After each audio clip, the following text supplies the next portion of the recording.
Two guys in a mic with our producer. Step into the spotlight, survivalist troopers. Come and take a seat with the combo we provide every Tuesday. It's the Blerd Survival Guide. Two guys in a mic with our producer. Step into the spotlight, survivalist troopers. Come and take a seat with the combo we provide every Tuesday. It's the Blerd Survival Guide. What's a Blerd? That's a black guy who's also a nerd, reading comics, watching anime. Haven't you heard? It's Jeremy J and Miriam talking to Delirium. Naruto, then Marvel, then DC. Are you hearing him? Pop culture reverence pull them out periodically. We sing of movies with the comics canonically, and we watch a lot of TV. It's our virtual reality. I guarantee one day we'll have a TV show on NBC. Two guys in a mic with our producer. Step into the spotlight, survivalist troopers. Come and take a seat with the combo we provide every Tuesday. It's the Blerd Survival Guide. Two guys in a mic with our producer. Step into the spotlight, survivalist troopers. Come and take a seat with the combo we provide every Tuesday. It's the Blerd Survival Guide.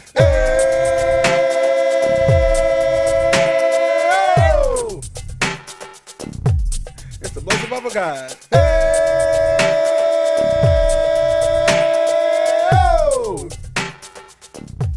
It's the Blerd Survival Guide. I would think I'd be a beautiful woman too, Jay. You know, I'd date you. Hey. Welcome, guys, to another episode of Blerd Survival Guide. My name is Jeremy. I'm Jay. And this is... Oh, that's... Wow. Hey, guys. We are back for another episode of Blerd Survival Guide. And, Jay, how are you feeling today? Man, I'm good. Tomorrow's my birthday. Woo! Yeah, by the time you hear this, guys, it would have been a date. Well, no, it would have been Jay's birthday. We're recording a little bit later than usual. But it's our co-host's birthday. He's going to be a ripe old man of the age of 27. Yeah, it's weird. We don't have to talk about that part. But no, I'm good, man. I'm good. Work was good. Weekend was good. Awesome. Feeling happy to have this discussion because it's one of our drunken discussions that typically turns into a podcast episode, which I'm excited for. And we've talked about this a lot. Yeah, so today's episode, we will be focusing on representation versus appropriation. Indeed. And it's a hot topic. Very hot topic among media, pop culture, movies, music, TV shows, what have you. Commentators, just like people talk about this a lot because it's relevant today, I think, more than it ever has been. Oh, yeah, and I mean, I remember when we discussed it back on one of our first episodes of Blerd Survival Guide when I was, it was one of my first weekly blurbs, and we talked about, I was mad because there were a lot of people who were getting mad at Bruno Mars. A lot of people are always mad at Bruno Mars. I don't understand why, though. He's such a great singer. I believe he is representing. I think a fair soul music. I think an unfair comparison that people place on Bruno Mars, I think, is Ariana Grande.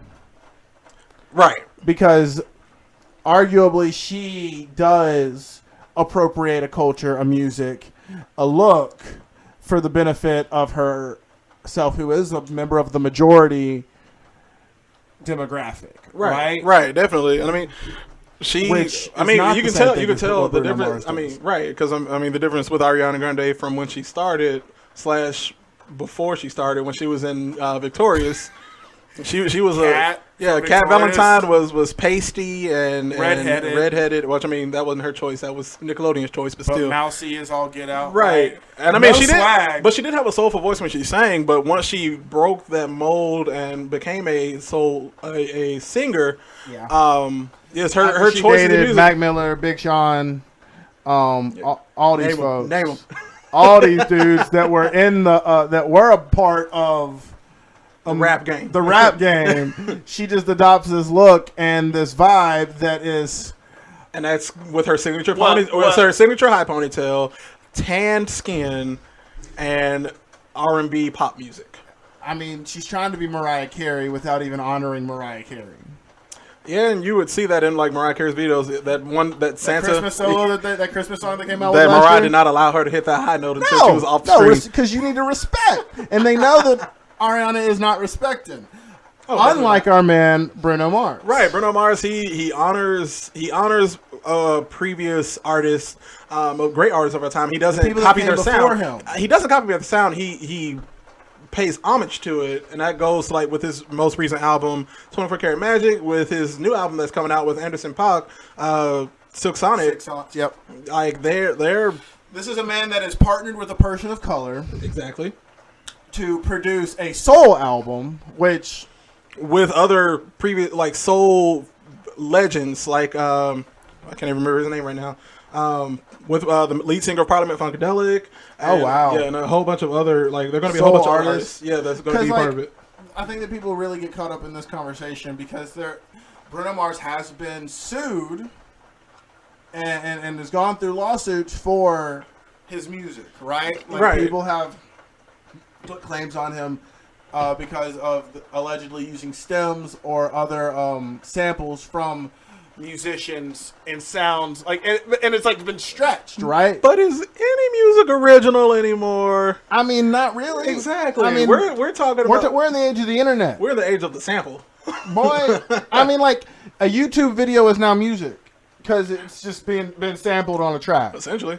So I mean, like, at what point is any music original? I think there's this whole conversation about is a white rapper a person who culturally appropriates rap. I mean, how would you count Eminem? Because he's been doing it the longest. Right. I mean, he's under Dre's name. Yep. And Dre has spoken for him, and has validated him as a musician, as a rapper, as a legend, and no one questions it. But once like Mac Miller got in the game, once MGK, once he's got into the game of music, once we see a Hobo Johnson, what have you, once we see this influx of white rappers, people are like, white people can't rap. Right. It's like this is but a problem. But I don't agree with that. Right. No. If we've had this talk before. If you have rhythm, if you are able to lay, if you're musically inclined, right, and you're able to lay something down on the beat, right. Macklemore, for example. I mean, a lot of people. So Macklemore is super contested. Like a lot of people, because he's like arguably the whitest rapper. Yeah. Yeah. I mean, like, where you got on one hand Migos, Bad and Bougie, you got Macklemore on the other hand. Thrift shops. Same love. Exactly. Yeah. Exactly. But like these topics of conversation, I mean, as long, for me at least, as long as you are paying homage to the people that came before you, to the greats that laid the field, the legends, and understanding that you know that these people, especially in the rap game and hip hop, are majority black people that had to scratch and claw and fight their way to the top. Fight their way to the top, yeah. So that you could do this. It's okay. You're okay by me. But if you're one of those that's like I would say, and this is for a lot of the new generation too, her name is Ava Max. Who is that? Exactly. I've only heard portions of her songs. Okay. But I kid you not, they are complete samples. They're complete copies of songs that came from the 80s. You know who pisses me off? Who? That you just reminded me of that I think more people will know? Who? Bad Baby. She has a music career, bro. She got a whole music career based off of Uncle Phil. Based off of Dr. Phil. Phil. Hey, he's somebody's uncle, but yeah. Based off a Dr. Phil episode, bro. Of Cash Me Outside. Yeah, the Cash Me Outside girl. Danielle. Yes. I'm not even going to call her by her rap name. Her name is Danielle Bergoli. I am calling her that. She's an Italian little girl that just turned 18. Just turned 18.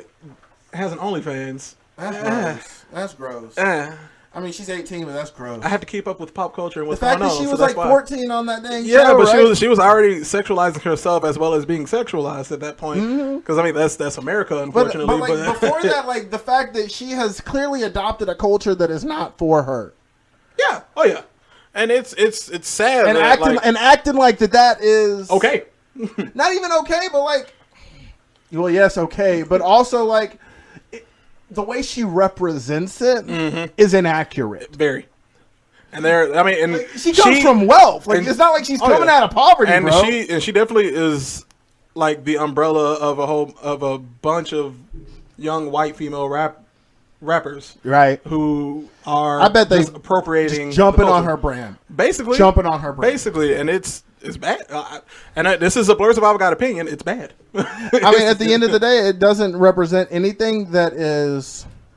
I'm happy for her success. I'm happy that she is at a comfortable spot in her life. I'm glad you're happy for her success. Well, I mean, I'm just saying that in the positive light because I don't like her. Yeah, great for her. Sure, good for her. She's made her money, but at what cost, right? Like she's personifying this ratchet behavior. Her morals. This ratchet behavior that people are, I think, a lot of the time projecting onto the black community. Oh yeah, and she's doing it for a check, and she's getting a check for it. Oh yeah, you know, she's like, people are like, oh, where did this girl learn this like behavior from? And someone that doesn't think about it or know the context, I blame the internet. They're gonna say black people. I know, you know, like it. I blame the internet too. Shoot, I mean, she grew up with the internet in a different way than you or I did. Oh, definitely. I mean, we're watching I'm watching Good Mythical Morning and Try Guys. You'll be proud of me. I watched Good Mythical Morning this morning for the first time. Like just first thing that I wanted to watch.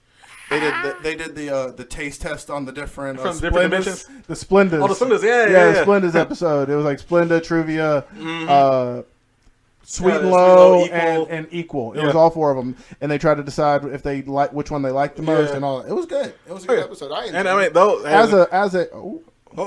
As a Sweet and Low user, I fully appreciated that episode. But that's back on subject. Well, that does help us move to a different light of appropriation versus representation, and that's movies and TV shows. Film, yeah. I mean, like we were just talking about shortly with Good Mythical Morning. That's there are two white men, Red and Link. They have been completely wholesome for God knows how long. Right. They've been on the internet for almost 15 plus years. It's a family-friendly show. Exactly, and they are able to stay wholesome. They're able to stay relevant. They also are able to appreciate and not steal their ideas from anybody. With the amount of time that they've been on the internet, they're able to do this. They maintain their originality for over 300 episodes, which is they're almost at 2,000 episodes. My God, exactly. Which is like, I mean, that's to do that with taste. Oh yeah, with taste. I mean, and consistency. And one thing that they did do, and it's for I'm not a big mythical. Because they have a Patreon in the shop and actual secret society kind of thing. Oh wow! They have a vinyl because they're both actual singers too. They can sing. They've been on tour and stuff. Oh wow! They have a basically it's called Red and Link Lionel on vinyl. So they're singing songs of Lionel Richie but on vinyl and because they're fans of Lionel Richie. Yeah, and so I mean, there's nothing wrong with doing a cover. I'm not sitting here telling you that doing covers is appropriation either. Exactly, and I mean they're clearly paying homage to Lionel Richie. Right. I mean, not only by the fact that it's Lionel on vinyl in the name, but also the fact that Lionel Richie recorded on vinyl. Exactly, and that on top of just being an amazing singer-songwriter that. You have anybody outside of the African American race is enjoying them enough to being exposed to it, and being exposed to it in a way that would allow people to maybe go back and listen to actual Lionel Richie. Yes, listen to the original exactly. And I mean like I said, that's one wholesome TV show / YouTube that I have been watching. Jay is just not getting on the train. Well, I watched it with you before. Yeah, I mean, I've enjoyed it. I enjoyed it when we were in Austin. We did, yeah. Like I said, that's just my normal morning routine stuff. But I mean, there are other TV shows and films, and I mean, the biggest thing I've seen on TV shows that's changed recently are the amount of characters that are voiced by white actors that they're stepping down from their roles because of this time and age that we're in. It's we need black people to play these black characters. Case in point, Cleveland Brown from Family Guy. His original voice actor, Mike Henry, is a white man. They had a whole TV show spinoff, The Cleveland Show, where it was him and his family. The entire family was black except for Cleveland and Cleveland Jr. Yep. But it just got to this point where Mike Henry was like, yes, I know I've voiced this character for over 20 years. It's time that someone step away. Right, it's time to step away. And it's also time Mike Henry still voices he voices almost as many characters as Seth MacFarlane because he voices Bruce, he voices I can't even name it because he voices Bruce, he voices Herbert the Pervert, he voices a bunch of side characters that you wouldn't even think of. A whole host. Yeah. But he still has those characters. Let's have Cleveland be and that's the thing. They found a young guy who does Family Guy impersonations. Yeah. And he's a young black guy. He was found on YouTube. He's going to be Cleveland here henceforth and forever. You know, we were complaining about the internet earlier, but this is why I also love the internet. It's Exactly. because things like that happen. Exactly. Another good example would be Missy from Big Mouth. Yes. You know, the fact that they did 2 whole seasons. They did 2 whole seasons. With Missy, a biracial girl. Played by Jenny Slate, who is white. Yeah. Those who don't know Jenny Slate, it's John Ralphio's sister. Yeah. On Who's Parks and Rec. hilarious. Yeah. Money, please. Yes. Money, please. But no, definitely. So that was what, season 4? That was season 3, and season 3? Yeah, that was one of my favorite episodes when they did the Halloween episode. Oh, and Missy so found good. herself. It was authentic. Yeah, and like you see, like you can. They go to Atlanta. They Yeah. go to Atlanta, hanging out with the cousins in Atlanta, man. And Missy wakes up, and like, not only is her family like in Atlanta, but they're also educated in Atlanta. Right? Like she goes and sees her cousin at a college party. Where, like, right before they go to the college party, like this ratchet party, they're having this intellectual discussion about race and representation and all these things that we're talking about. I mean, she learns about code switching. Like Missy, on this whole season, she learns about code switching. She learns about just black hair and how to handle black hair. She learns about black fashion. She learns about being black. Period. I can relate to that. I had to go to college to learn how to be black, and we still love you, Jay. It's great. I mean, I genuinely, as a person that was raised in a white home, right? Representation means a lot to me because I had to learn. I had to be exposed to. Really I did, was yeah. not immediately exposed to what it was like to be black, or for that matter, because we grew up in the early 2000s, what are healthy representations of black people? Yeah. Because, I mean, there was a lot of stigma. There was a lot of stereotyping. There was a lot of these things that honestly made me draw conclusions to be ashamed to be black. Oh, no, you're very accurate on that point, my good friend, because I felt that way, and that's me growing up. In a black home. And I mean, no, I was like... In culture. In the culture, too. And my home life was fine. Like, right. I don't want anybody to think that I had a bad home life. It was amazing. It was excellent. Middle school, however, which I mean, that's the worst time for a lot of people. You went to a primarily white institution. No, I went to a black middle school. I went to WJ Christian. I thought you went to Clay. I didn't go to Clay till 9th grade. 9th grade. Yeah, that was the only year I went to Clay. That's when I first got open. That's when my eyes were opened up to like integrated schools. Quote yeah, unquote. because that was the first time that you had been like in not a majority black school. Right. But middle school for me, and I accept my weirdness now because that's who I am as a person. Right. But back then, it wasn't. And that's... A Blerd wasn't a thing, bro. No, like, it was not a thing. And or if it was super down low. Oh, yeah, it was super down low. Nobody liked you for it. I couldn't be myself, and it was... you couldn't bring up Dragon Ball Z and it really be that cool. Well, no, you can bring up Dragon Ball Z. That was one exception. That was one of the exceptions. Like Dragon Ball Z and Naruto, you can bring those up and be completely fine. But if you talk about anything else that remotely was outside of that culture like Dragon Ball Z, Power Rangers, Naruto, anything like that, that's true. You were shunned, and I was almost a pariah. I felt bad for being weird. Right. And it wasn't literally until not even 9th grade, not when I was at Clay. It wasn't until I met y'all at Homewood in 10th grade. Yeah, when arguably enough, I did know one person from my childhood that was like just as weird as me, Kat. Right. And like that helped me be. That moved in, and she gave you the representation you needed right. to feel comfortable. Right, and that's when I like I said, that's when I met you in our history class, and it was just like cool. Like literally, me and Jay's first interaction was just like cool. Like we were the only 2 black people in class, and we sat in the back. Yep. I mean, stereotype, but no, I mean it made sense. Yeah. It made perfect sense, especially for the AP history class we were in. Woo. At Homewood. Coach Carlson. I mean, it was great. But you know what? You know what show did it best? Laid on me. Rugrats. Susie Carmichael. Oh yeah. And she did it, and they did it like in the best way before it was a conversation. Oh yeah. No, you had Susie who's arguably by what's her name? Cree Summer. I got you. Yes. Yes, and she's coming back for the remake. Oh yeah, she already came back for the remake. That remake, I've seen clips and bits of it on TikTok, and they're like, it's funny. Like on the Paramount Plus? Yeah. We got to watch it on Paramount Plus. I got to get it somehow. Miriam got it because her mama got it. Share that password though.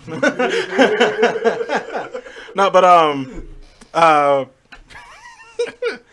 But Susie from the original remake, she or not the original remake, the original show, right? She was the smartest character, the smartest baby, had the most discernment among the most like she was the most mature, grounded, self-aware, mature. Her parents were her dad was a doctor, her mom was a veterinarian. Yeah, they had her iconic. Exactly, she was very well mature. She was very well trained at home, and like she one thing that not like act like a fool like Angelica. Exactly, and one thing that stuck in my mind was in Rugrats in Paris. When Angelica was packing, it was just like, yeah, I'm going to Paris, and we're going to be doing this, and that, and da. And Susie looked at her and just spoke fluently in French. It was just like, all right, well, you have a good time and have a wonderful day, and just walked away. I was like, Susie, you are a boss, baby girl. Hey, that was clever. Yeah. Nice switch. And yeah, and I mean, she is like high on the charts for me for representation of black women. And the creators of Rugrats thought about that. Exactly.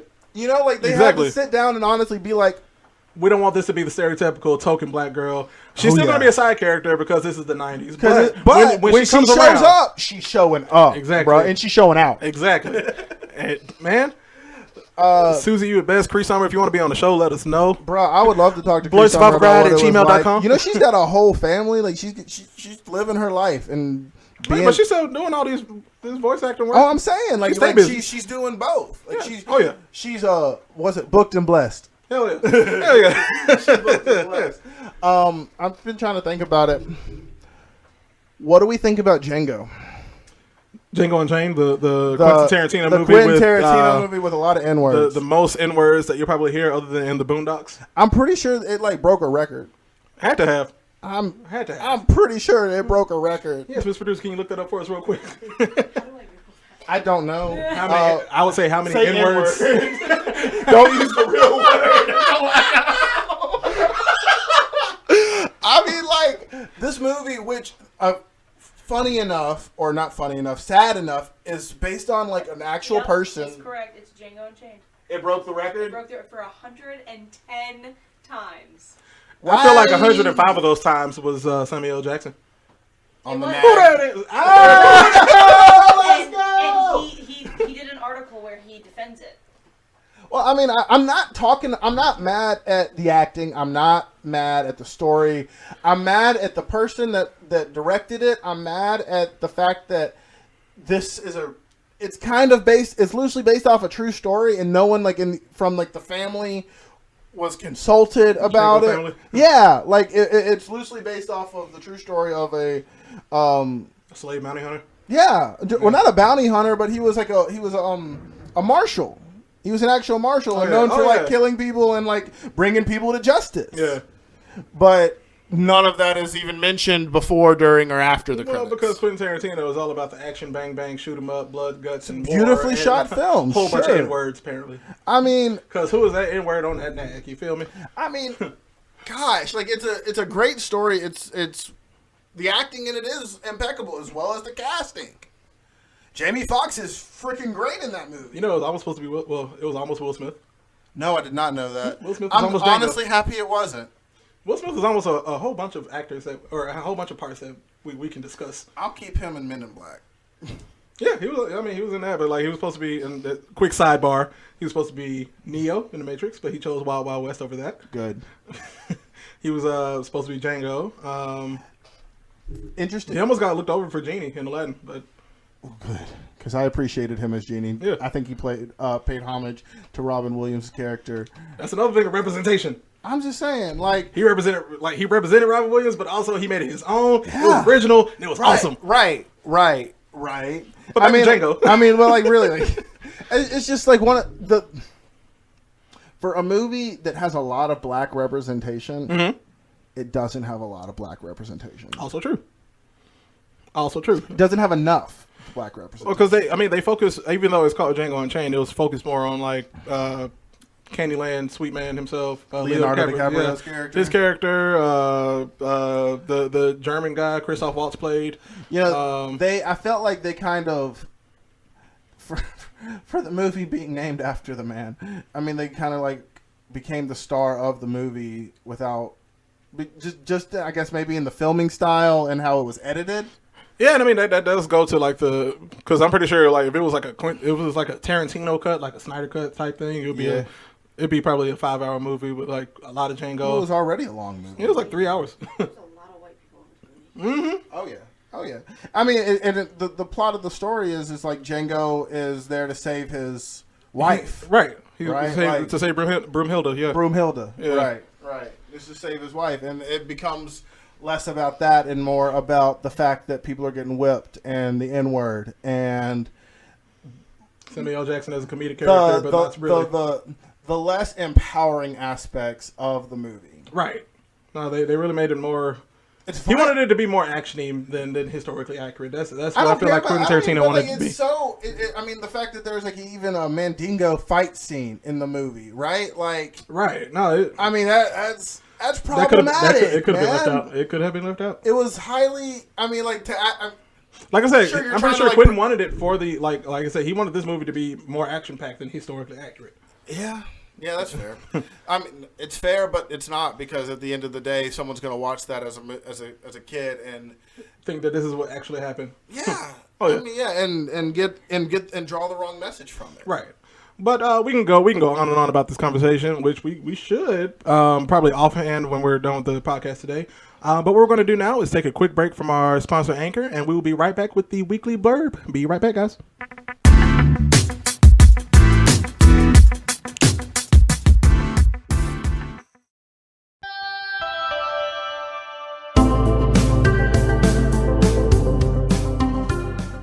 Welcome back, everybody. Welcome back. We are coming back to you from our sponsor Anchor, and it is time for that special time, the weekly blurb. Who's going first this week? I go first. Okay, what you got for us today, Jay? So, in the same vein of what we have been discussing, appropriation versus representation. What's up? I watched Raya and the Last Dragon. You mean Disney's Avatar: The Last Airbender? Yes. Precisely. I watched it on Disney Plus because it came available this week off of the Premier Access option where I waited out for this one. I was like, I'm not paying $30 for it because I was afraid that it would be Mulan Light or Mulan adjacent or whatever. But, Disney got a lot of flack for making Mulan like 10 years later because it wasn't at all. It was full-on cultural appropriation. It was without Mushu, man. Well, that was in the new one. In the new one, yeah. It was without Mushu. But it was culturally appropriate. It was representative rather than appropriative.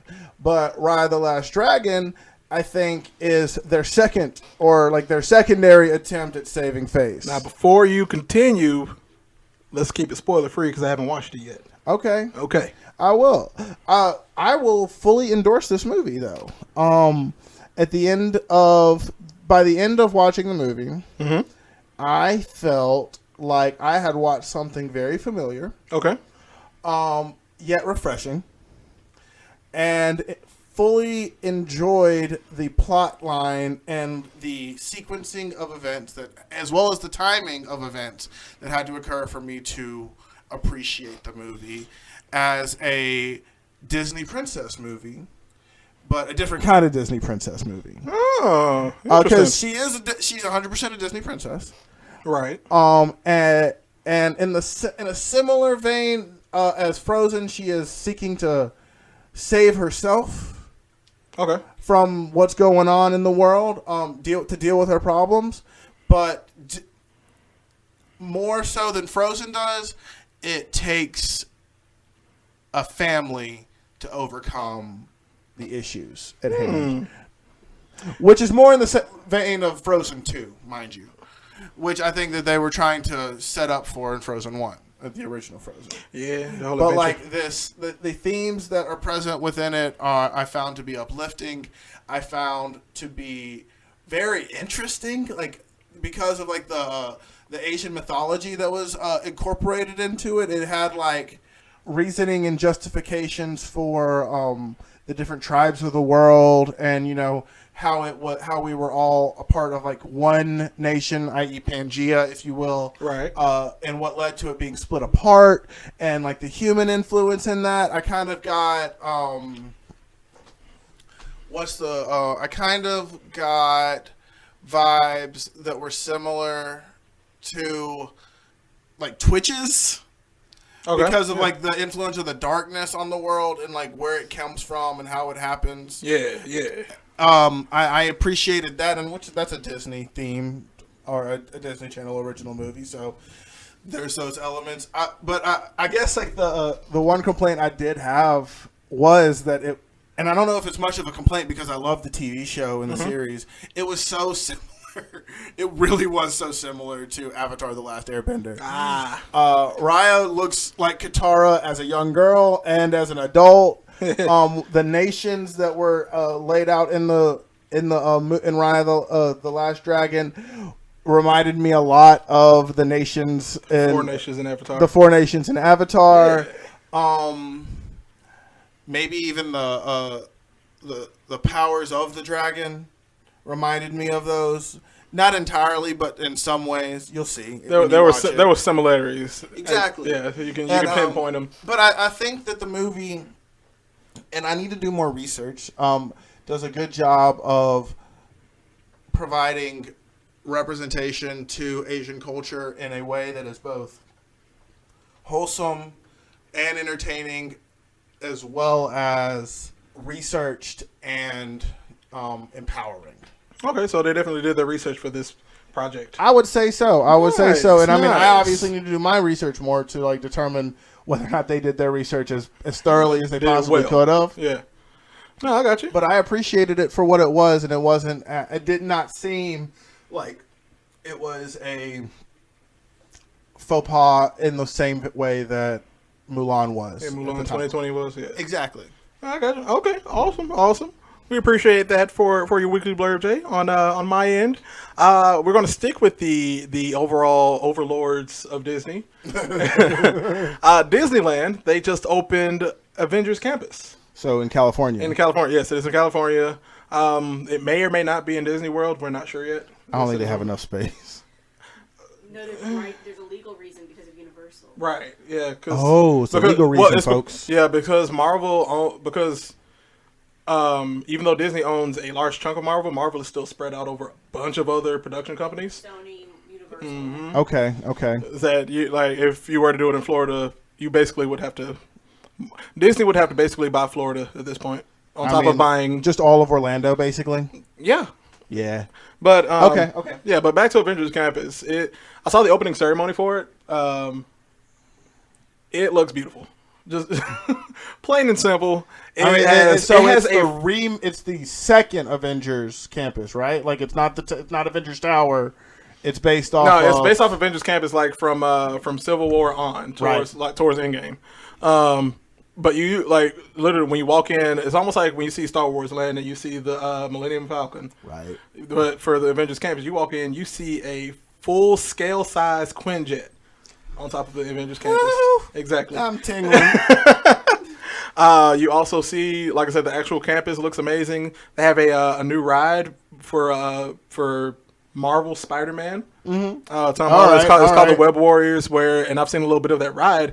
I've heard it's like really interactive, right? It is. It's almost like Toy Story Mania. If you guys have ever seen that, I remember that ride. That's one of the few rides I do remember. Where it's like you basically it's almost like a carnival ride where you shoot the balls and everything. I've heard the track on that ride is really crazy. Yeah, it's probably trackless because it's like moving around a whole lot. Yeah, but also for Spider-Man and this is Marvel and Disney just on top of their games, their Imagineers. What you do is instead of there being a device for you to actually shoot the webs, you do it right. Yeah, they and you don't even have like a wristband or anything. No. Yeah, it's like the actual you're shooting your hand out and it shoots. It's out like webs. Reading your body motion. It's like body censoring. Like if you were. It's kind of like being Disney in a is VR video game. Disney is one step closer into a full VR facility. Go web. Basically, I want to plan a trip for us to go there, within the next year. Oh God, in the next year or so. You mean 365 days? Or so. Okay, I can deal with that. Yeah. I'm just saying, like, I can't do it before the end of this year. That's fine. I was thinking of sometime next year anyway. Okay, cool. But no, like I said, the whole campus looks amazing. They I watched the opening ceremony last night actually, and they have plans. And Kevin Feige, he even says that it's going to continue to grow. Avengers Campus, what you see right now is just the base line of it. And they've already added the characters that are already there. You have Iron Man, Black Panther, Dora Milaje, Ant-Man and the Wasp, and you're going to see some villains popping out here and there. What about Captain America and Iron Man? I said Iron Man. Oh, I missed it. Oh, and Steve Rogers, Captain America, is there. But then at the opening ceremony, and like Kevin Feige said, they're always going to be expanding because Marvel Universe is already going to continue expanding. Right. Anthony Mackie showed up. Hey. He showed up with the shield from Captain America and Winter Soldier. As appropriate. And he announced for the first time in Disneyland parks, and literally this is the first costume that we've seen, Captain America is Sam Wilson's Captain America. And he shows up, and the suit is accurate to a T. He gets he hands out the shield to the mascot. Yeah. And it looks freaking fantastic. It's a fanboy's dream there. Exactly. I was thinking about it. I was like, I really cannot wait to get some Sam Wilson Captain America merch. It's going to be at Disneyland. Yeah, it's going to be. I was just thinking, like, that's where I'm going to probably only be able to get it, except for, like, online, which is, like, hit or miss. Right. But also, big Easter egg for all my big Marvel heads, there's not one, but 2 shawarma places in the campus that you can get. You can get some New York shawarma. Get some shawarma. Y'all want to get some shawarma after this? Exactly. You can fit it, and there's you can get shawarma there. There's it's Hank Pym's lab kitchen. Okay. So it's a restaurant, but literally you have like Coca-Cola and like the soda things are like literally they're shaped like soda cans, but they're huge. So the soda fountains look like you're just getting Ant-Man's universe. Yeah, kind of deal. It's like you shrink as soon as you get inside the restaurant. There's a Dora Milaje training session where you can train like the Dora Milaje, and like they teach you some fighting poses and stances. That's dope. I'm probably gonna miss that because I'm not there to exercise, but that sounds great. You're right, because I've been watching them. That's super cool. But then also throughout the thing, instead of them being like scheduled live shows like Disney usually does, they're gonna treat it like you're in the Avengers universe, and like you're just gonna see random villains pop up and like shit's gonna pop off. Exactly, like Black Panther, like they have him on a harness. He runs up a wall to get to the villain. You have there's actually a Spider-Man. I've heard that will. Bro, I've seen that thing. They did it at the opening ceremony. It jumps about like the animatronic swings and jumps about 70 to 80 feet in the air. Does a flip and lands, and it's the first time you will see an actual like live action like Spider-Man like in real life. Flying through the air. Swinging through the city. Because Disney Imagineers. Bro, that's like I've seen that. I saw that on YouTube the other day. It was like blew my freaking mind that this like technology exists to where someone can like full on make a flipping human-sized robot. Only at Disney. I mean, these Imagineers, man. Yeah, but that's my spiel. We do appreciate you guys for listening in this week. Check us out on our brother podcast, Wrapped. Yeah, we had a guest interview with them last week. They are going to be releasing that episode this Friday. We're also going to get it and we're going to release it as a bonus episode for you guys. So you can hear it on our platform. You can hear it on their platform as well. They are Wrapped Podcast, WRAPPED. They are a music podcast. They spend about 15 to 30 minutes to discuss music. We discussed cartoon themes. We talked about music in TV shows and cartoon themes, and we really got into like some really cool topics of discussion. So I hope you guys will check it out. Yeah, but other than that, remember to follow us on all of our social media aspects at Blerd Survival Guide on Instagram, at Blerd Guide on Twitter, Blerd Survival Guide at gmail.com, Blerd Survival Guide on Facebook, our personals at JairBear3295, at JDub0283, and it's just MRM. And we appreciate you guys for listening. Keep surviving, everybody. Listen to the theme song. 2 guys in a mic with our producer, step into the spotlight, survivalist troopers. Come and take a seat with the combo we provide every Tuesday. It's the Blerd Survival Guide.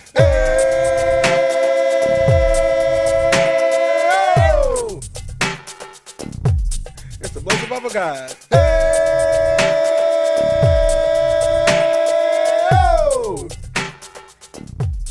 It's the Blood Survival Guide.